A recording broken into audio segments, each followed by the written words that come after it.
Hello there, this is Mark Sabatella from Outside Shore Music, home of Mastering MuseScore. In this week's tip, I want to show you, two tips in one. It's how to add a key signature to one instrument without affecting the other instruments. And it's also how to add a key signature that doesn't transpose. So these facts are going to be related. The context here is when we have an orchestra score, what are we going to do with the horns? All right, so that's the context. I have a score I'm starting for orchestra, and I've added a key signature of 3 sharps, let's say A major or F sharp minor. And so the key signature exists in 3 sharps, 3 sharps, 3 sharps, 3 sharps. You'll see clarinet has 5 sharps. So it automatically looks different for clarinet than it does for others, but that's not because I did anything special. That's because MuseScore knows clarinets are transposing instruments. They sound a step lower than written, so you have to write everything a step higher. So instead of writing in A, you write in B for a B-flat clarinet. And then you can use the concert pitch button if you want to see everything at the written pitch. You see now just the 3 sharps all the way. All right, well, that's fine for the clarinets. When we get to the horns, though, something different is going to happen. Let me turn concert pitch off again. We see horns have 4 sharps. That's because they sound a fifth lower than written, so you have to write a fifth higher.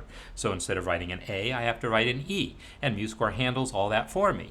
That's all well and good, except there's a tradition when writing for horns of not using a key signature. That there's just no key signature when writing for horns. It has to do with the historical design of the instrument, where before there were valves, they could only play the overtone series, and so they could only play basically the notes of one key easily.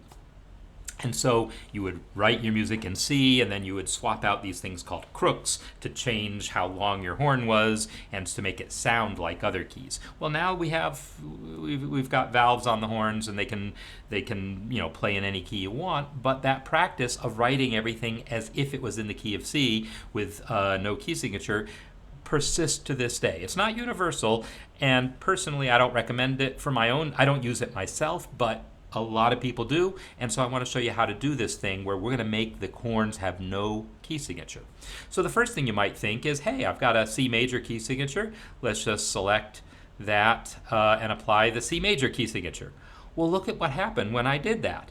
It changed all of the instruments. When you select one key signature and select a new one in the palette, it changes them all. That's not what I wanted, so let me undo that change. So the first trick that I need to show you is if you select that, actually I'm going to select the measure here. I'm going to select not the key signature itself because that selects them all. If I select the measure for the F horn here and then control click the C major key signature, you'll see, hey, it only changed the horn. That's great. But did it give me C major? No, it's still trying to transpose it for me. So you don't want that either. What we want is the special non-transposing. It's called the open or atonal key signature. This has an X through it on the palette, so you don't get it confused with the regular C major key signature, but that X won't actually show up in your score. It won't print or anything. So if I select that measure and control click the X key signature in the palette, you'll see now that horn has no key signature. And then I can do the same for the second staff of horns and make it have no key signature. And now it has no key signature whether concert pitch is on or off. It's off right now, turn it on, still no key signature, right? That is what you want for your horns. So you got to learn 2 things here. One is how to apply a key signature to a single staff only, and then also how to apply a key signature that doesn't transpose. So 2 tips for the price of 1.